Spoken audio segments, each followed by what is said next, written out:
or feedback to provide. But if you have a question for the speaker, please put it in the Q&A box. That way we can record that question as well as the answer from any of the master gardeners for future viewing once we get this posted on YouTube.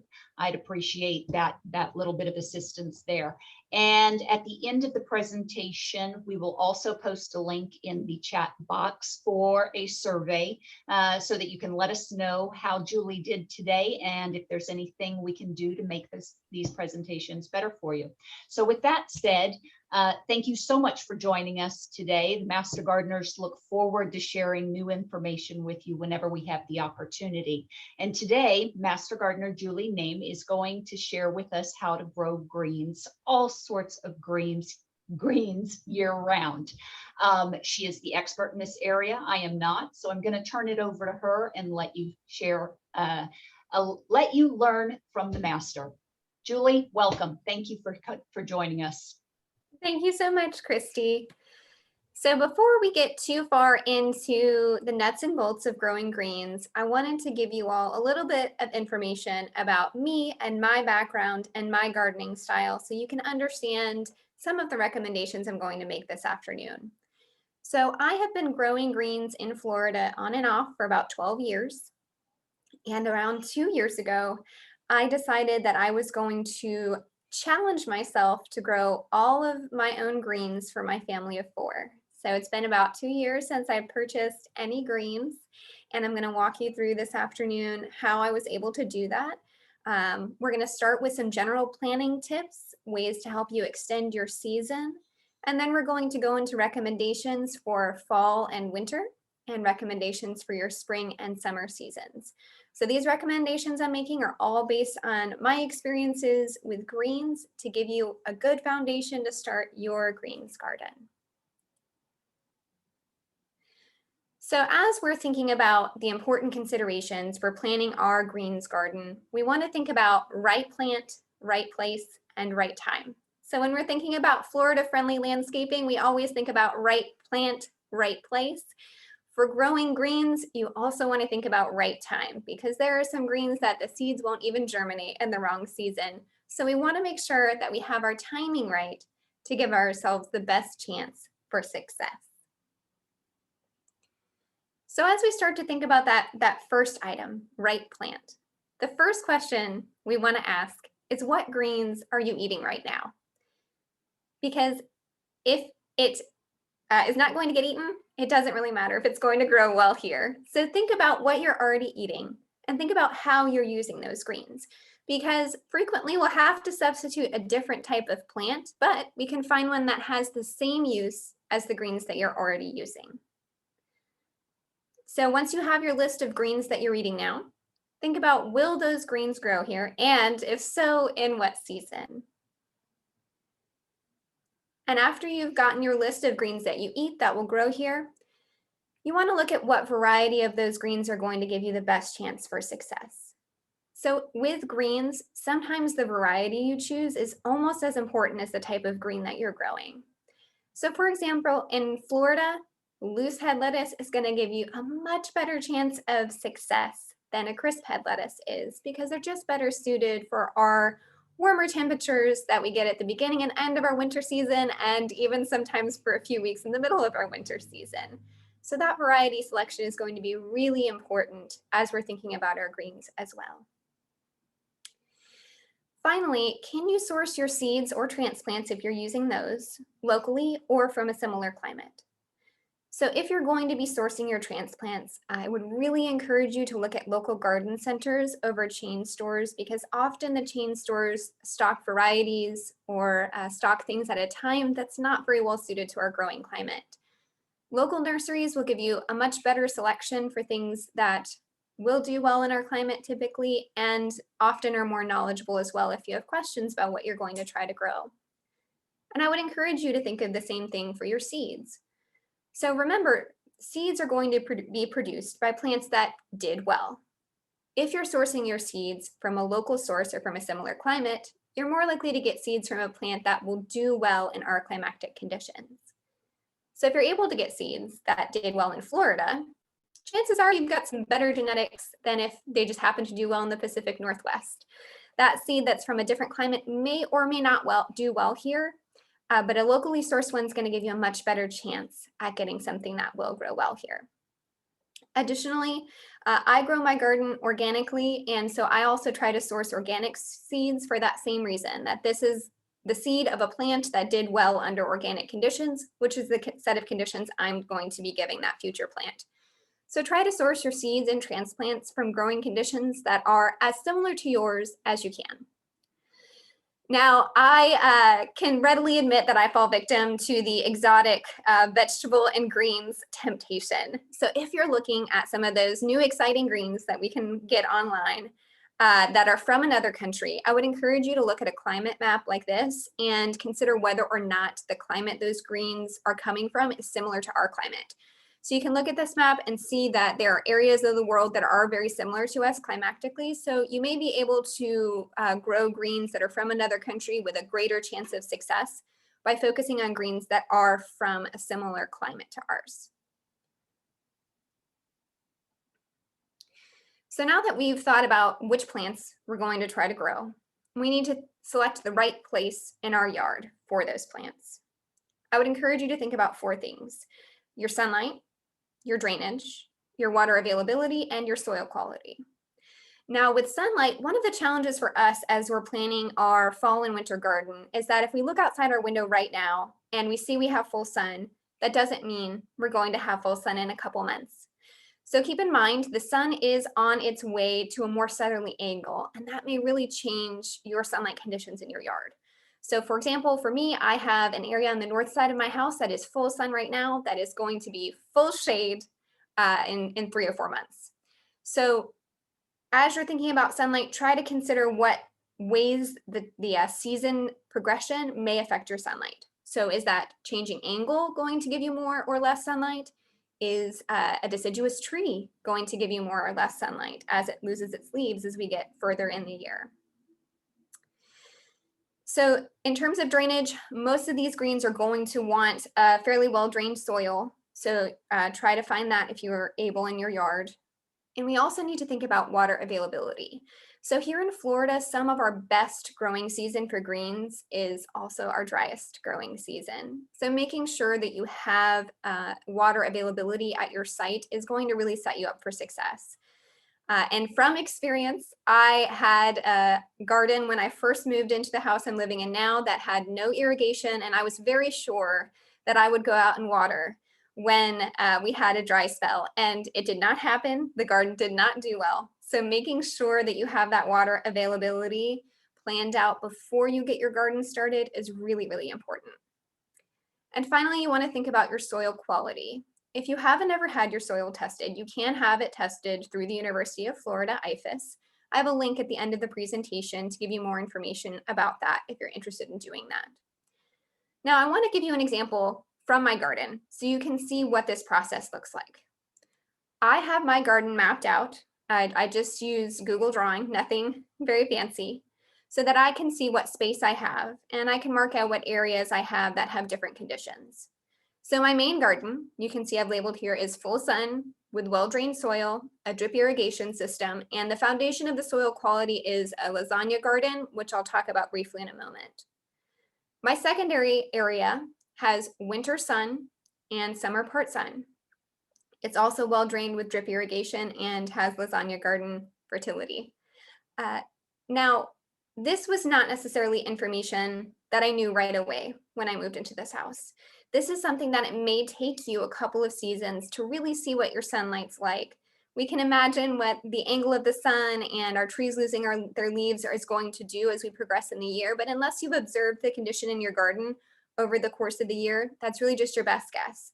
So make sure as you go forward, you keep track of what the conditions were like as you went through the year so that you can plan even better next year for your garden.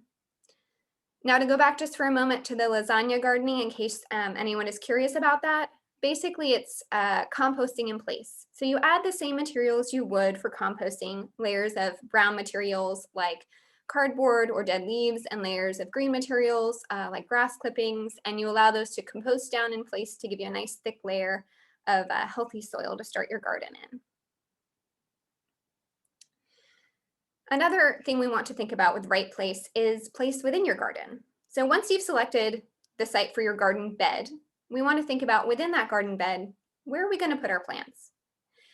So a key there is plant spacing. For me, because I'm trying to maximize my production to make sure that we can grow all of our own greens, I will start my plants in spacing like you see on the top here. This map that I've given you is a map of my brassica bed, which we will go over lots of different members of the brassica family that we can grow here. But many of them do get quite large. So my kale, my mustards, my collards in this bed, they're all going to get pretty big and they're going to want space between them. But at the beginning of the season, I'm going to plant them closer than I would want them at the end of the season. As my season goes on, I will completely remove those plants that are growing too close to others, and I'll use those as my early season greens. So the garden will start producing greens for me a lot earlier because I'll be able to harvest plants that are a lot younger earlier in the season. So I would definitely encourage you, if your target is to grow all of your own greens or maximize your production, to both plan for your long-term spacing and consider starting those plants closer together so that you will be able to thin them and use those as greens early in the season. Another issue with placing your garden is crop rotation. So you want to keep track of what you've been planting in your beds over the last couple of seasons, or ideally if you can, the last couple of years. If you have a problem with a pest or disease in your garden bed, and you immediately plant the same family in that garden bed, that pest or disease is going to be in your soil and it's going to be right back on those plants that are in the same plant family. So by spacing those plant families out, ideally by 2 years if you can, you're going to reduce the chance that you have any pathogens or pests that are going to be living in your soil and affect your new crop. And as we talk about plant families, you'll see I've given the common name for the plants I'm going to talk about, and then I've given the Latin name. And the first word in that Latin name is the plant family. So you can just look at those Latin names and see very easily whether or not these plants are going to be in the same family. Finally, if you are interested in saving your own seeds, which I would encourage you to do, right along with what we were talking about with trying to source seeds locally if you can, sourcing them from your yard is hyper local, and you're going to have a really good chance at slowly changing your genetics so that they're very well suited for your conditions that you have in your yard. Now, this is a whole presentation on its own, at least one, probably more. So I won't go too far into seed saving and how you need to think about that in terms of plant spacing. But if you are interested, this is a great book. It's called The Seed Garden. It gives you more information on planning and plant spacing and things like that if you are trying to save seeds from your plants. So that's really a great resource. Now, as we think about right time, I've given you 2 resources here to help you figure out your crop timing. One is the IFAS website, the Florida Vegetable Gardening Guide, that gives guidance for North, Central, and South Florida. So I know we have some participants that are outside of Alachua County where I am. That resource will give you really a good statewide idea of what you should be doing. If you are in Alachua County or any of the surrounding counties, I'd also recommend taking a look at the Working Food Calendar. So if you haven't heard of Working Food, they are an organization based here in Alachua County that grows food and sells seeds, and they have classes and all sorts of education, both online and in non-COVID times in person. They're a really wonderful resource, and they've put out this great calendar that has guidance that's very specific to our area. It also includes some of the less traditional greens that we'll be talking about today. So that can be a really good resource too, if maybe you have something you're trying to grow that isn't on the IFAS Gardening Guide calendar. As we think about timing, I would also encourage you to think about succession planting, which essentially is not planting all of your plants or your seeds at once. So how do you plan for that?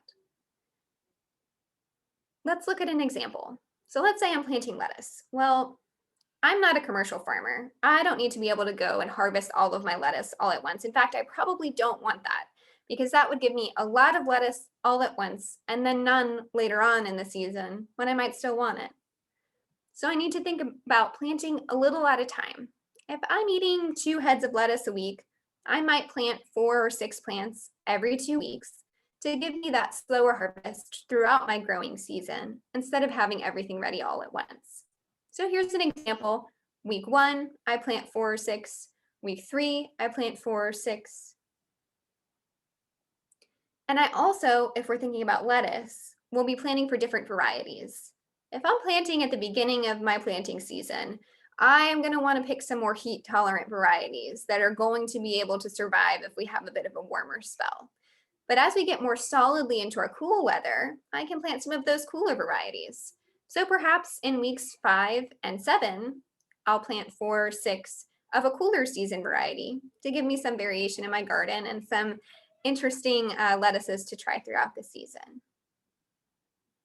Now, let's talk about specific recommendations for plants. So I'm going to start with our fall and winter season, which is the easy peasy part of our gardening presentation today. This is a pretty easy season for us to grow our greens in. We're able to grow a lot more of the things that people traditionally think of as greens when we think about growing all of our own greens. So here's what my planting calendar looks like. We are already in the season where you can start to think about getting seeds or transplants in the ground for our brassica family, which is collards, mustard, kale, some Asian greens. Those are already going to be ready to get started. And in the next few months, we'll be able to add Swiss chard and lettuce to that list. And as you can see, you have a very big planting window through our cooler season. So even if you're not ready now, you have plenty of time to get that going. So let's start talking about collards. Now, I will be very honest and confess that before I decided to grow all of my own greens, I did not grow collards. I did not think I liked collards, but I have been told that they were very easy to grow, very productive, and that they would produce for longer and survive some of our warmer weather here in Florida. So I felt like this was a green that I needed to try if I was serious about growing all of my own greens. So as I was doing my research for that, I ran into the Heirloom Collard Project. Now, this is a project that tested over 20 varieties of heirloom collards. I've given you a link there to their website that has the results of those trials. So you can go and look and see which varieties had the best taste, which varieties are most disease resistant, and pick a good solid variety for your garden. They also gave a lot of information about how to prepare collards. So for example, before I started my growing my own greens project, I did not know that you could eat collards raw, and frankly would have thought there was no good reason to do so. But through the Heirloom Collard Project, they give a lot of really great recipes, including one that's for a collard salad 3 ways, which is fantastic. So once collard greens have gone through a bit of a cold snap, they're actually very mild and very tender. So the collard greens that I'd always had in the past that had been cooked for a very long time with lots of bacon are not the only way that we can prepare these greens. And honestly, they have been a really, really wonderful addition to my greens garden, and they have been one of the foundational greens in my garden. They're very long producing. They don't even always go to seed in Florida, so sometimes you'll be able to get these plants to live for multiple years. And for me and my garden, if I can plant something once and get it to produce for me for months or years, that's something that I'm looking for. So this is something that I would definitely recommend that you try. Even if you think you don't like collards, I would really encourage you to give at least a couple plants of collards a try in your greens garden. Because I will say I was very pleasantly surprised by how much I did enjoy having collards in my garden once I gave them a chance. For me personally, I will say the downside for collards in my greens garden was that when we did get to those hotter temperatures, I found that they became a little bit too tough and bitter for me personally to eat raw, but they were still good for cooked applications. And again, that's personal preference. So I'm here telling you what my experience has been, but you certainly may feel differently about your collards, or you may find a variety that doesn't have that characteristic, that doesn't get as tough or as bitter in the warmer months. But I would definitely encourage you to add collards to your garden if you haven't already. Next is a member of the brassica family, mustard greens. So this picture here is the red giant mustard. This can be a wonderful choice if you're looking for some edible landscaping. The top of the leaves is a really lovely purple color, and underneath it's really bright green. So this picture is actually in my front yard. So I incorporated these right in the front walk of my house and got lots of positive comments about how nice they looked. So this is something you could definitely include in an edible landscape that's right out front of the house and not have people be able to tell even that it's an edible part of your garden. And mustard greens, just like collards, there are a lot of varieties and there's a lot of variation in flavor. So these red giant mustards were very spicy. We actually used them as a horseradish substitute when we were using them raw in some of our dishes. But you can find a much more mild green in the mustard family. So for example, we also grew the Feaster family heirloom, which is an heirloom mustard that's actually a local variety. So very well suited to our climate and very mild. It can be included raw in a salad and not have that really strong spicy mustard flavor. So there is a huge variety out there in terms of flavor. If you want something spicier, that's definitely available. If you want something more mild, I definitely encourage you to check out that Feaster family heirloom variety. And I would also note that when you cook these greens, they become very mild. So even this red giant mustard that I grew, when it was cooked, it was very mild. It did not retain that strong spicy flavor. So it's something to keep in mind there as well, that if you're using these primarily as a cooked green, that level of spiciness may not matter to you as much as it would if you were going to eat them raw. This is one of the plants that does like some shade as we get into the warmer weather. So these red mustards that were out front of my house that gets more shade, they produced for about a month and a half longer than the ones that were in the back. So I would recommend, if you have a spot that's going to get some shade once we start to get into the warmer months, this would be a good choice for that spot because it really can extend your harvest time. Now, mustards are going to go to seed each year and die back. So they don't have that trait like collards that you'll be able to harvest for a year or more with one planting. But they do still have a very long production season, so you can start planting these now. And I was harvesting collards almost until the end of April this year. So they still have a really long harvest season. You can just harvest those outer leaves and leave the base plant there to get continued harvest throughout the season. Another member of the brassica family that we can grow in the wintertime is kale. Most varieties of kale are going to be more of a winter-only green, but I have found this particular variety I'm going to share with you. It's called the Homesteader's Kaleidoscope Perennial Kale. So I planted about 20 of these, and I still have about 4 that have survived the heat of the summer, that have remained tender and have not gotten bitter like the collards did. So this could be a great option if you're looking for something that may be perennial, meaning it will just produce year after year. You'll put it in once and you'll be able to harvest for quite a long time. So I would encourage you, if that's what you're looking for, this variety for me has been a great performer. That being said, it is another one that's going to appreciate some shade once we start getting in the warmer weather. So most of mine that survived through the heat of the summer were partially shaded during the summer. So if you have a spot that's like that, this could be a great choice for a long-term green.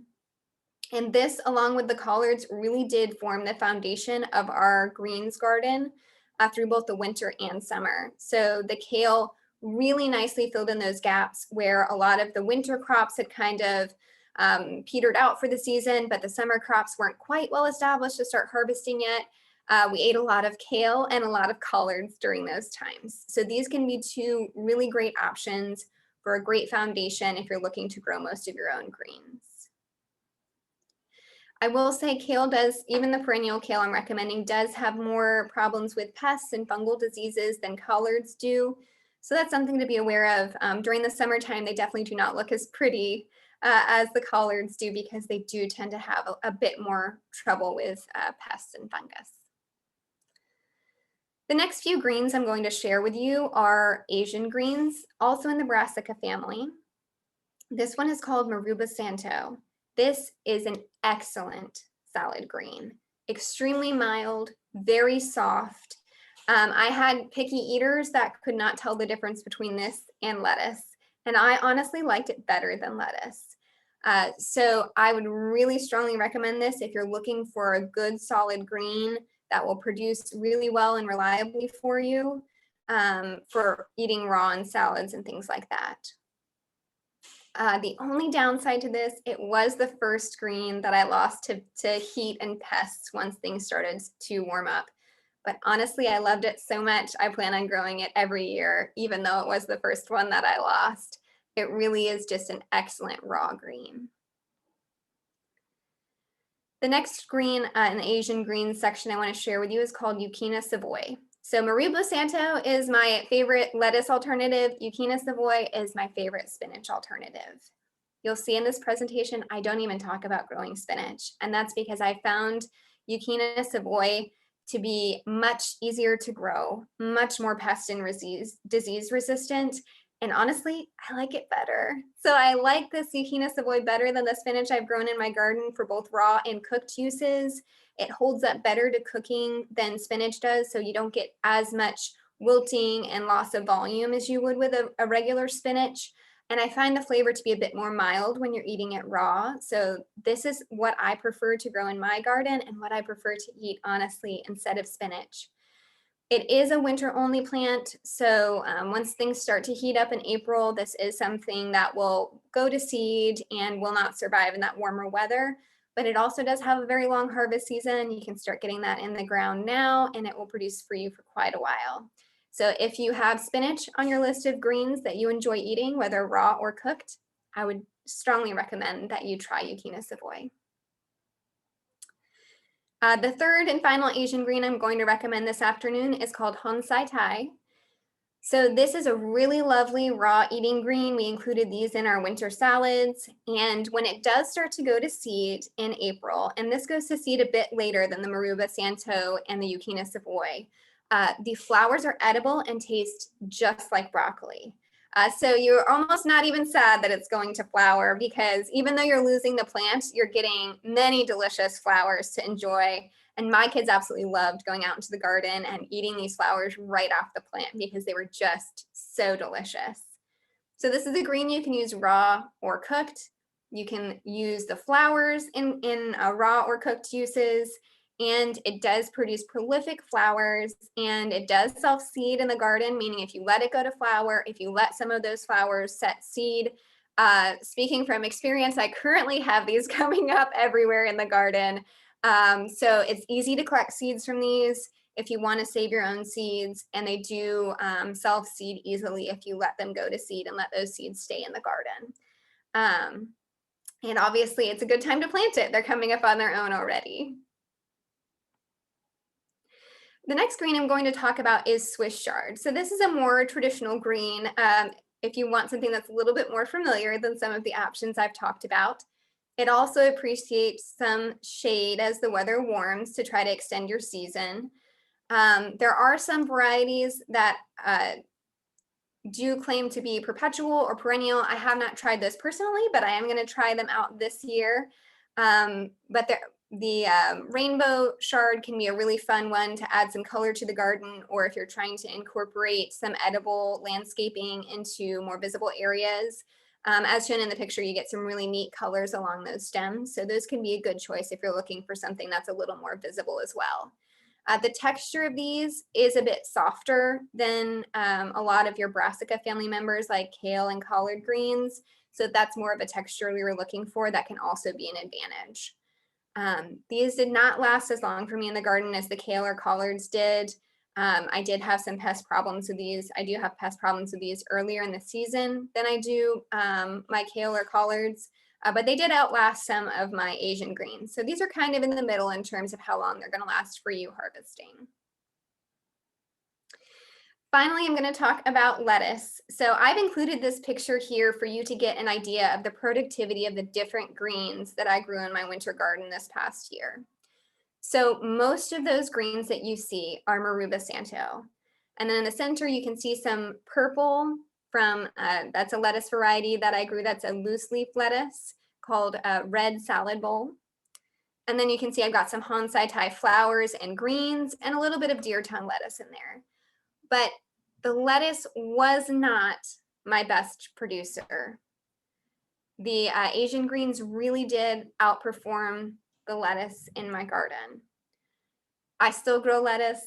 I still like having the nice color variation that I get from some of those red loose leaf lettuces. And I still have some picky members of my family that really want to see that the green they're eating in their salad is in fact lettuce and not something I'm experimenting with. So I still grow lettuce, but I will tell you that in my experience, the Asian greens and the members of the brassica family are a lot more productive than the lettuce plants that I have in my garden. So that's something to think about, especially if you have limited space and you're looking to maximize your production, that one of those Asian greens may be a better option. That all being said, if you are going to grow lettuce in your garden, the variety selection is very, very important. So as we're thinking about heat tolerance with lettuce, the loose leaf varieties are going to give you your best heat tolerance.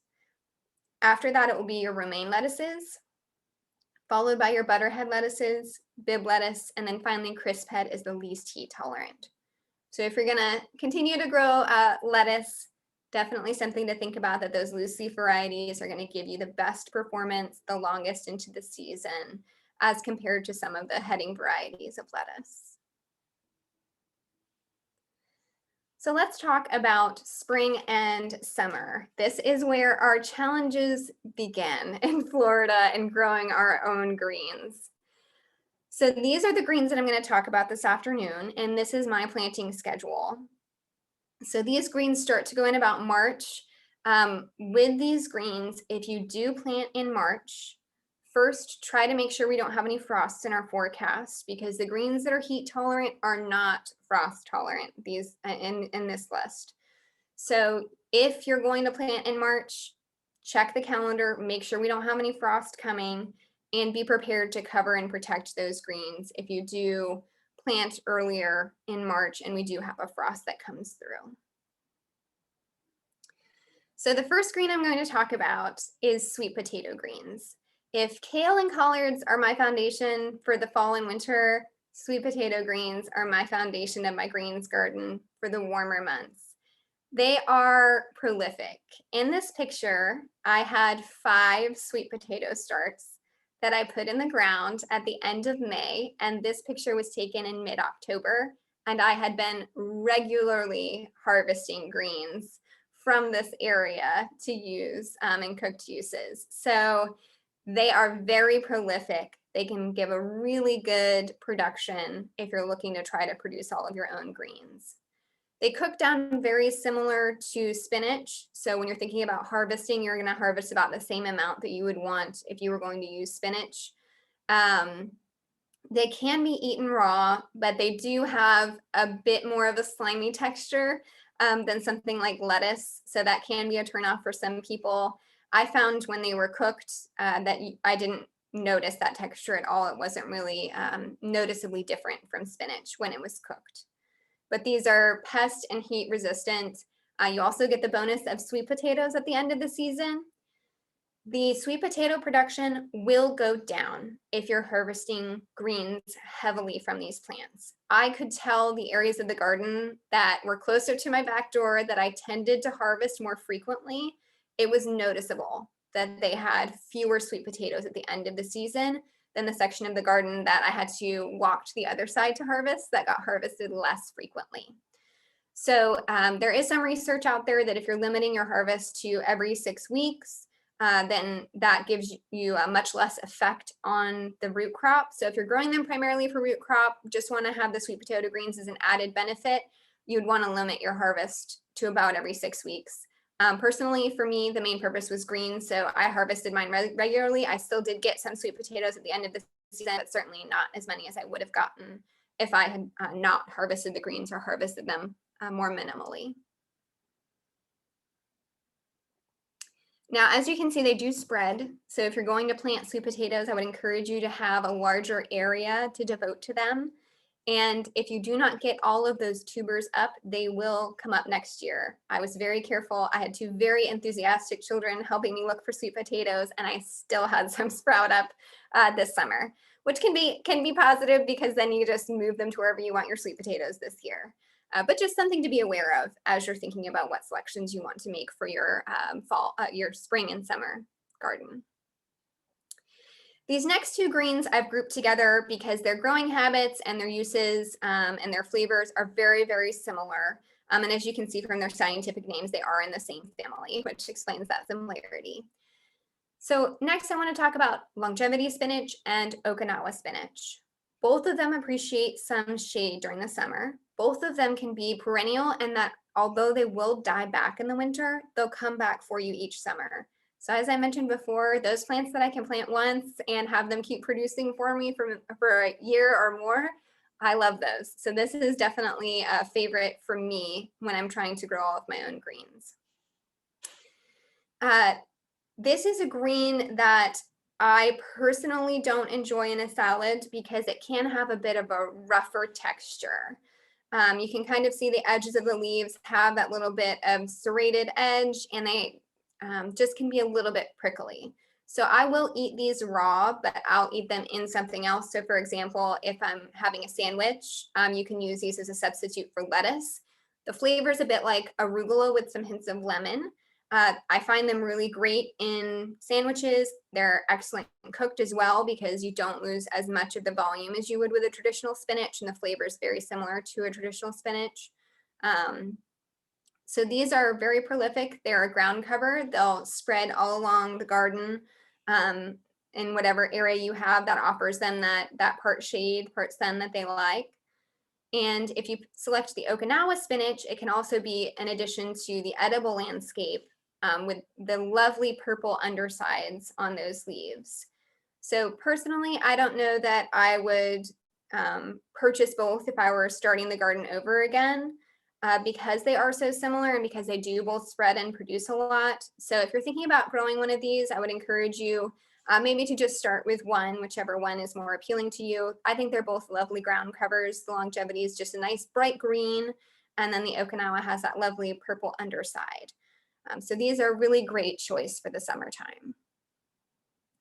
The next green I have for you is Roselle. So these are in the hibiscus family. They have very lovely flowers, and after the flowers have set, you get these beautiful calyxes that can be used as a cranberry substitute.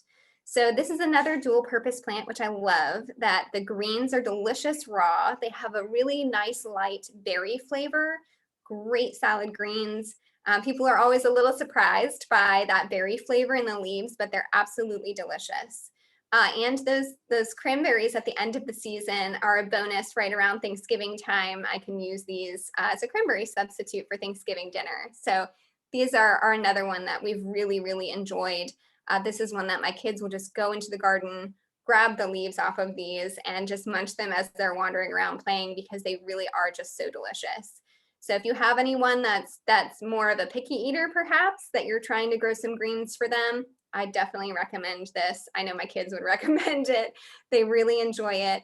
It's very heat tolerant, but it is attractive to deer. So if you do have a deer issue, if you have an area that's maybe a little more protected in your yard, you might want to consider putting that there.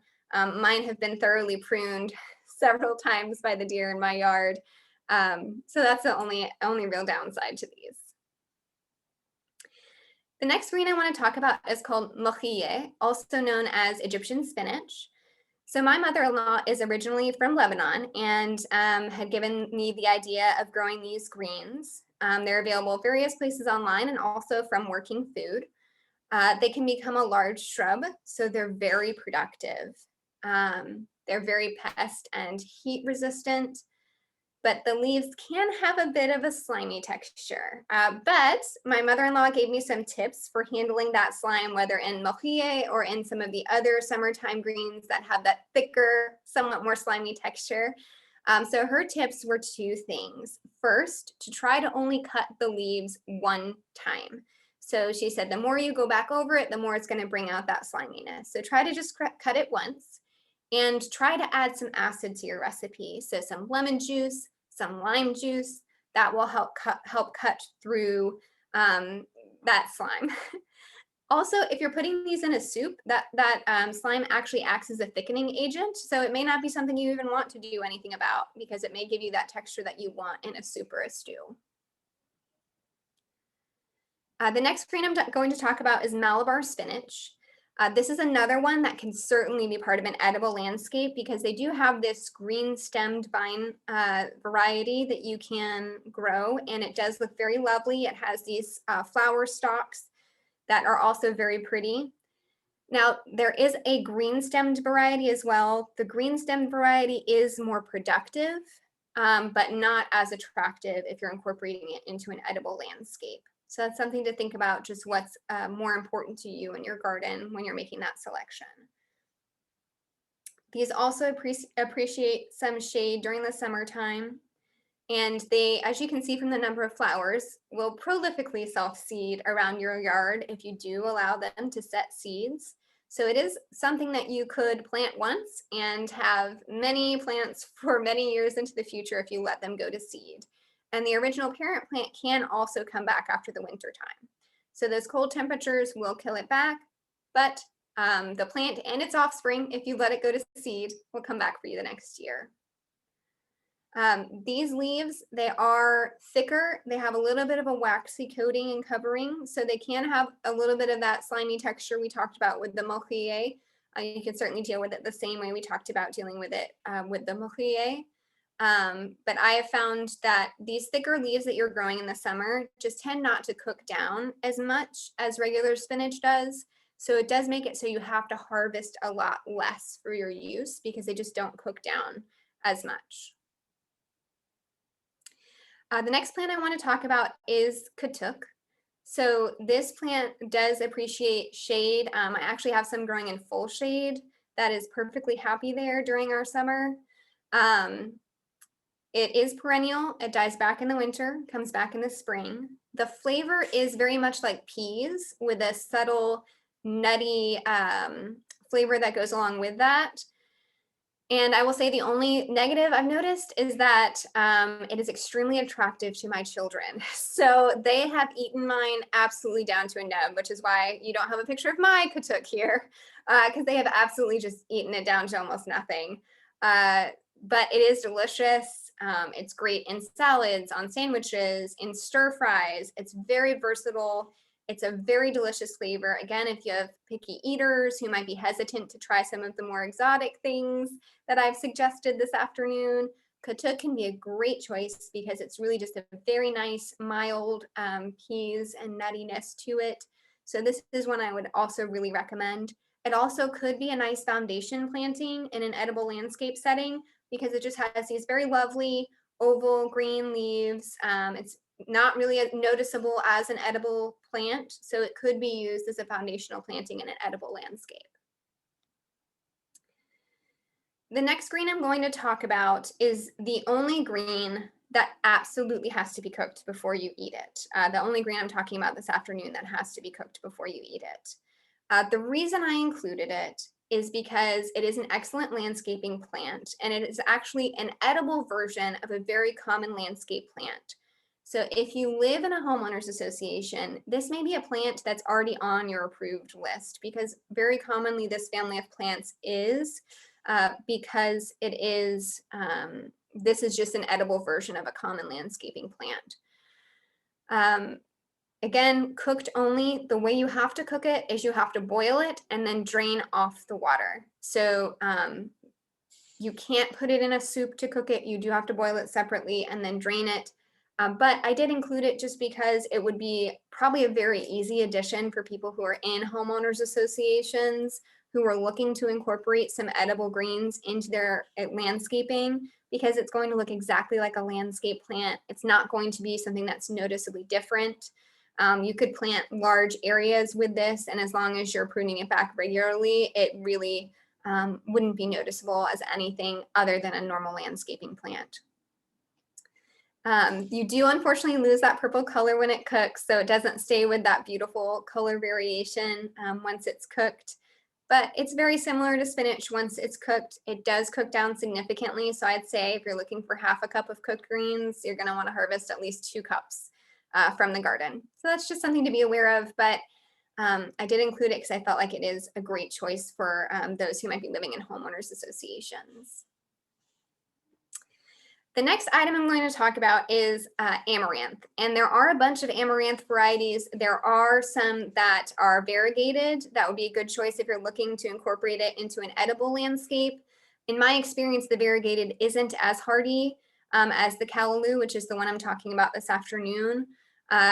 So that's why I didn't include the variegated one in this presentation, but it is available. It could be a good addition if you're looking for an edible landscaping option. Now looking at this picture, it probably looks like this amaranth has been very well eaten by something, which it has. So in my greens garden this year, my amaranth actually functioned as what we call a trap crop. So basically the pests found this amaranth much more attractive than the other plants that were in my garden that were near the amaranth. So you can see in this picture on the left side is the amaranth and on the right side is my melchie. The melchie is absolutely undamaged. Everything that was in this garden other than the amaranth was undamaged. So I had a real problem with armyworms this year in my summer garden, and in areas where I did not have any amaranth growing, almost everything was damaged. But I noticed in the garden beds that I had the amaranth growing, just the amaranth was affected. So that really minimized how much I had to treat the garden. So again, I do garden organically, but I will spray for pests when they get to the point where they're a bit out of control, as it was with the armyworms this year. So what that meant for me is that I could either hand pick off of my amaranth and not use chemicals at all, or I could treat just the amaranth to deal with the pest problem instead of having to treat my entire garden. Now, in addition to being a trap crop on years where you have pest problems, these are also very quick growing and can be very large. They can grow up to 8 feet tall, some varieties even taller than that, and the leaves are really large. So if you are getting production because you've either treated more regularly than I did, as you can see in this picture, or because you have a year where the pest pressures are a little lighter, which I also had as well, where I had an 8-foot tall prolific amaranth without any pest issues like this. They're very productive. They're a great spinach substitute for the summer. This one, you can eat it raw. It tastes very green. So in my husband's words, it tasted like he was eating landscaping. So that's not a green that we typically eat raw, although you can. But it is something that is a very prolific spinach substitute for our summertime weather here in Florida. And there are so many more options. So these are pictures of just a few things that I'm planning on doing in the upcoming year. Lamb's quarters are a great edible green option that I want to experiment with, along with jewels of opar and tong hao, which is chrysanthemum greens. And also growing microgreens inside during the summer, where you just sprout those greens and use them in salads, is a great option. There are just so many things available to us now that we can grow in our gardens. So I hit my favorites in this presentation, but definitely this is not exhaustive to all the things that we can grow in Florida. And it's always fun to be experimenting and trying new things in our greens gardens. So the last thing I wanted to offer you all before we go into the Q&A is this resource list. So I believe you'll be provided with this presentation afterwards, but this is a great resource list for some books if you want to learn more, for some regionally adapted seed sources. So as I mentioned, Working Food here locally in Gainesville is a great source. Echo Farm is down in Fort Myers, and they sell seeds, and I believe in their gift shop they sell plants as well if you're down in that area. Southern Exposure Seed Exchange is regional to the southeast, and they have some great selections as well, and they have items marked on their website and catalog that are more heat tolerant that we can try down here in Florida. So all some great sources of information and seeds for you there. And as always, the Alachua County Master Gardener Help Desk is available. If you're in Alachua County, you can email us or call us, and we are always glad to help you in whatever way we can. So at this point, I will open it up for questions.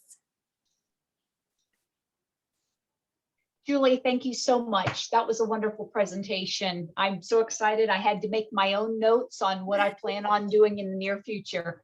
That was great. Okay, so with that, ladies and gentlemen, whoever's online with us right now, a couple of notes. We do have a couple of open questions, and I know Colin made note that he wanted to make a few comments as well. But let me go ahead and give you a couple of questions that have been sitting here that I couldn't answer, and you might be able to provide a little more insight on. We did have a couple of questions on where to find seeds, and I saw you had that annotated in your resources, and we'll make this available to everybody afterwards.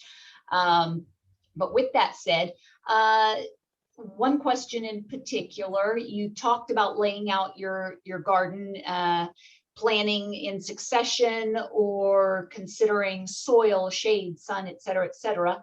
What about somebody who is trying to start a small variety selection within an 8x4 raised bed, for example? What would your recommendations be if they're getting started in their greens foray? So definitely the first and most important thing to consider is what are your favorite greens to eat. So if you have a relatively small space, I would encourage you to think about growing some collards and kale, because those are going to give you a really nice long production. And you can start out with them spaced closely so you can get early production, thin those out to give the mature plants some more space as the season goes on. And those kale and collards, you can harvest the outer leaves. And as long as you only harvest about 1/3 of the plant, within a week or two, you're not going to kill it. So you can continue to keep harvesting those outer leaves and get harvest really beginning, I'd say 3-4 weeks after you those plants are getting started for you, as you harvest small ones that are interplanted really closely.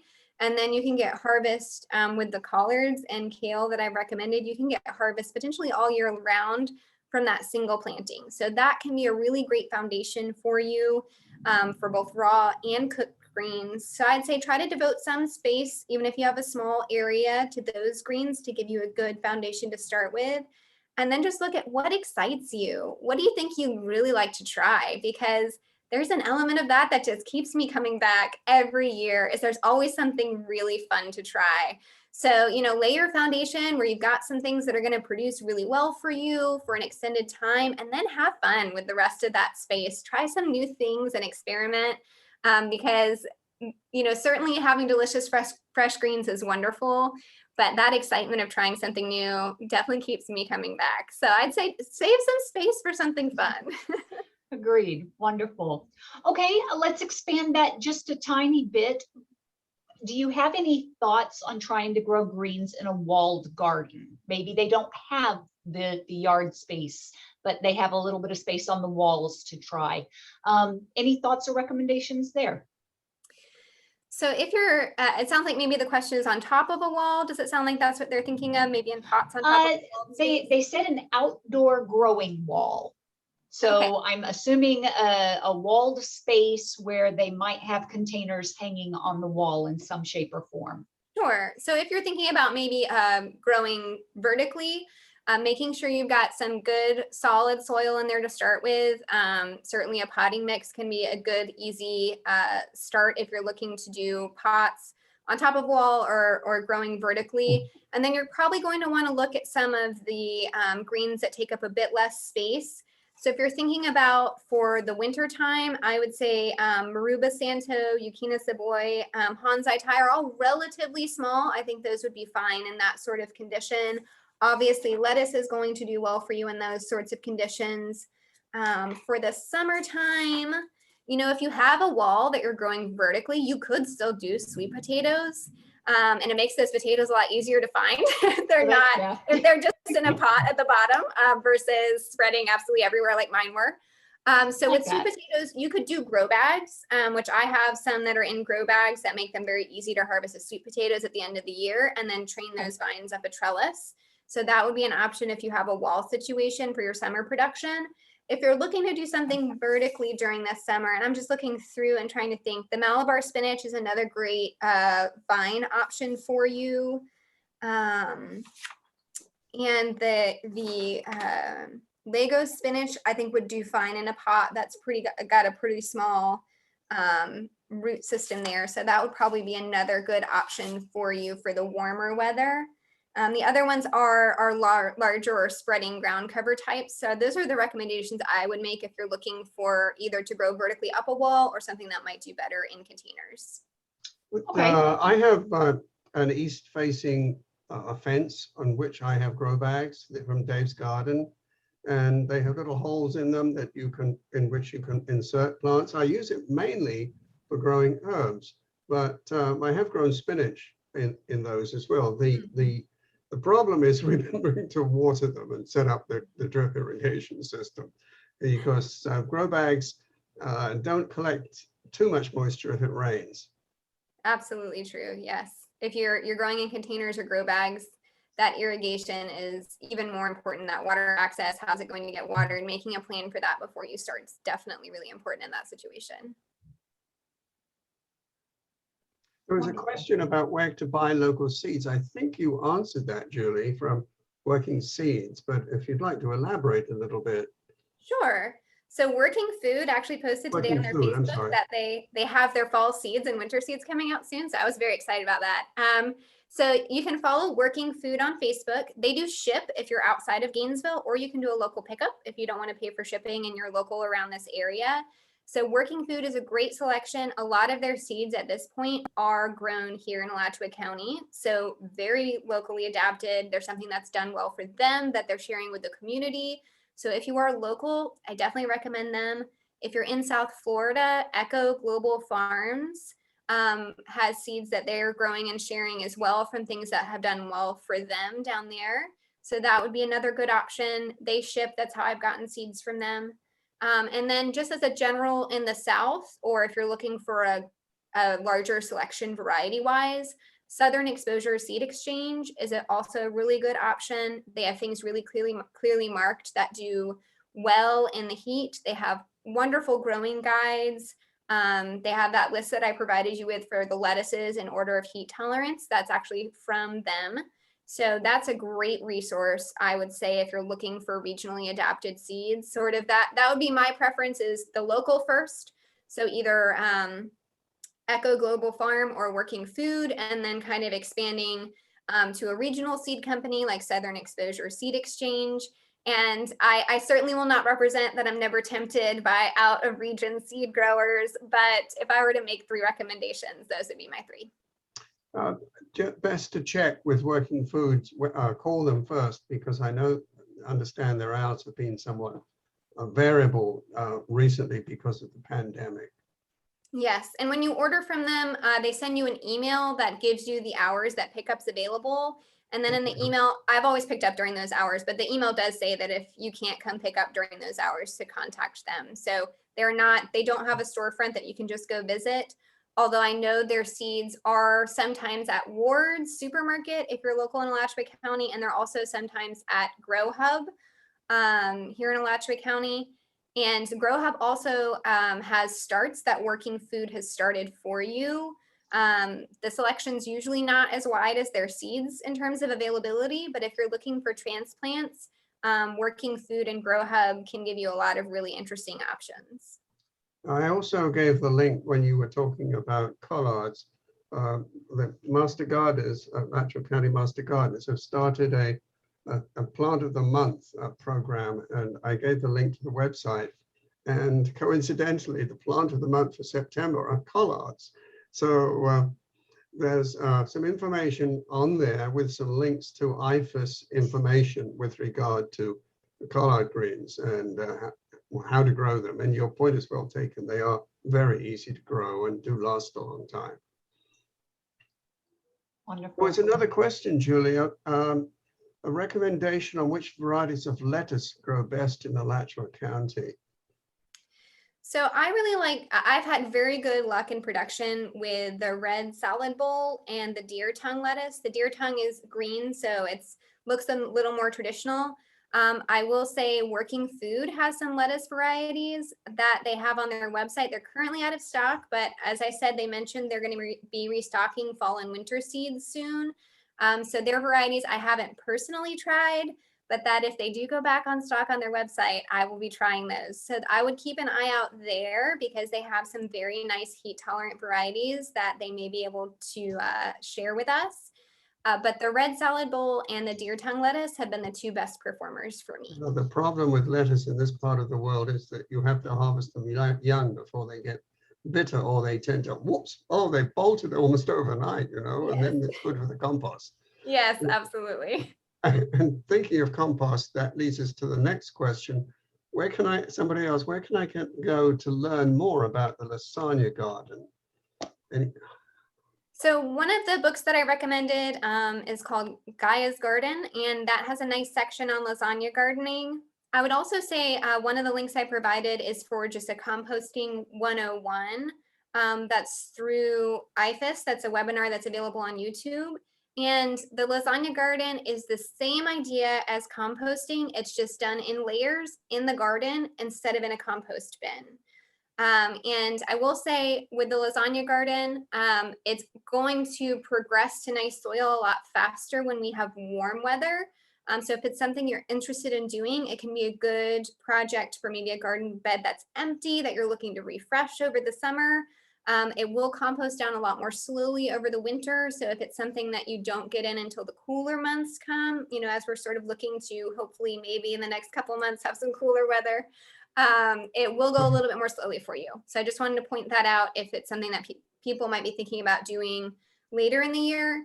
It will compost down a lot slower once our temperatures drop.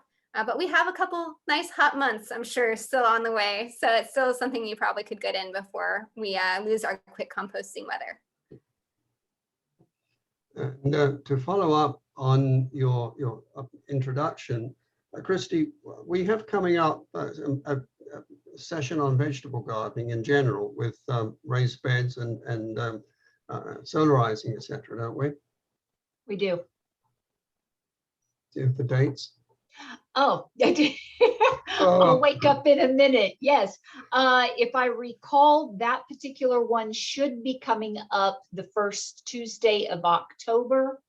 I'm not sure that it has been advertised yet, but it will come out from IFAS as soon as they're ready to advertise that. But it will be in October, sometime in October. Somebody asked, Julie, Catherine asked, how big is your garden? It seems like you have a lot of things going in there. So my garden is probably about 250 square feet, I'd say. But I will say you can grow a lot because my garden is not totally devoted to greens.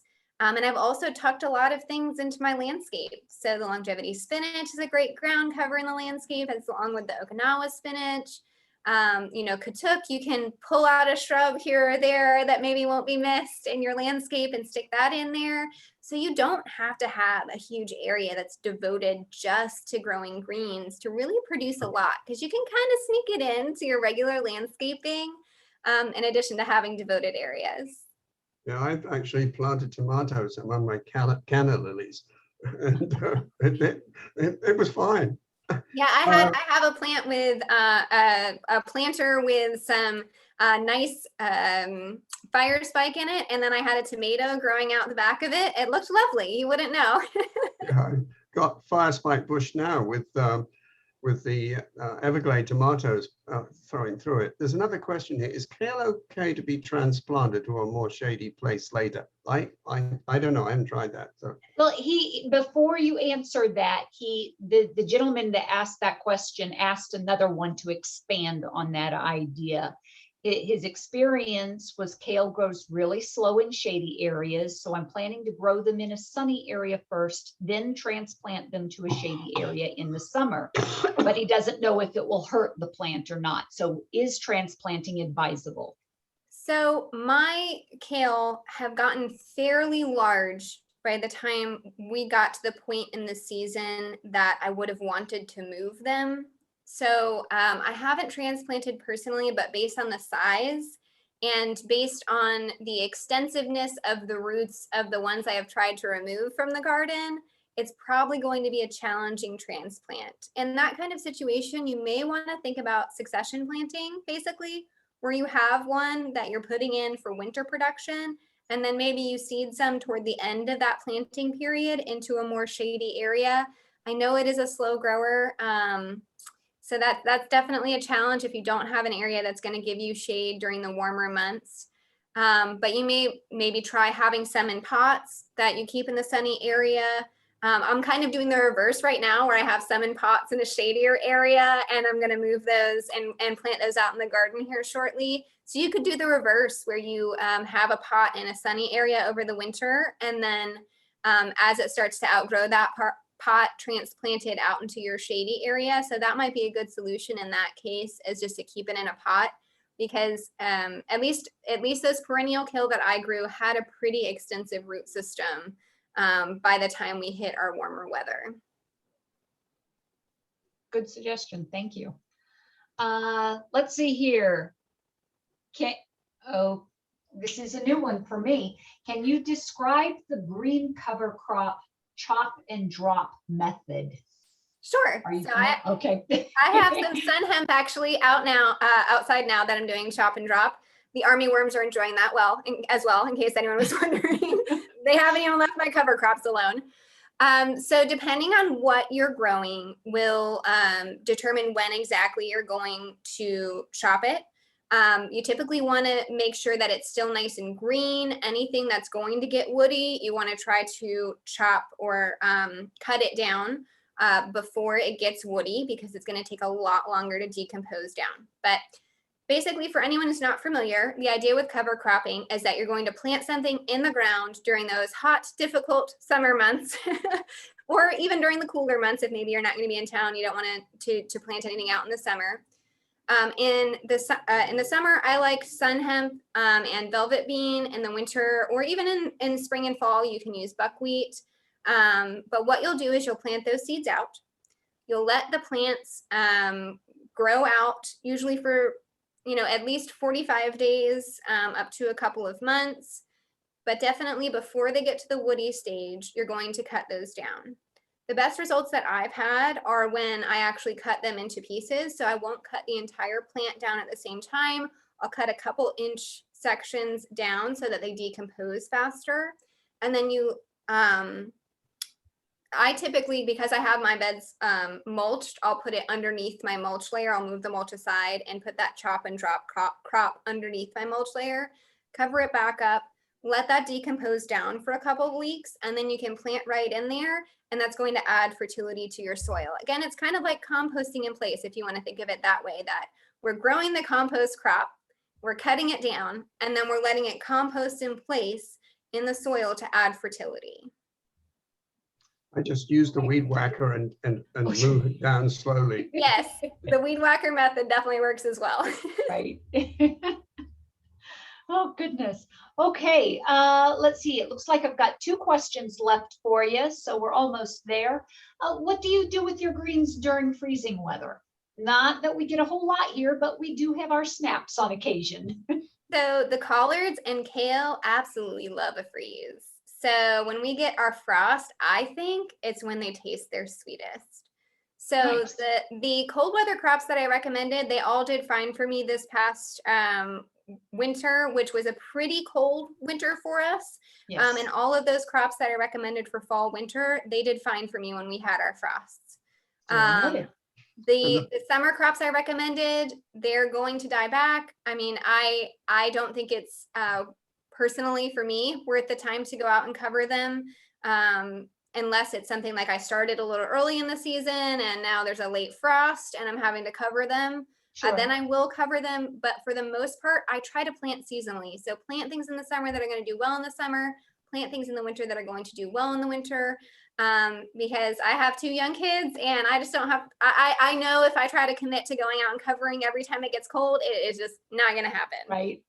So I definitely encourage, try to plant seasonally. The recommendations that I've made for winter are going to do well in the winter. They're going to be fine with the frost. I think the kale and collards even taste better after we get a frost. There's a chemical reaction that takes place in some of the brassica after a freeze, so when they become sweeter. Yes. I might remember my father saying years ago that Brussels sprouts only taste well after the first freeze. you know, because they really do, but that's why we It's can't true. grow them well here in Florida. Right? Yeah, I definitely, same with collards and kale. They taste a lot better after we start bet. getting those freezes. All right, duly noted. Okay, so no, that's right. I already answered that one. Last question, and it's a slight diversion. Okay. Do you recommend specific greens in flower arrangements?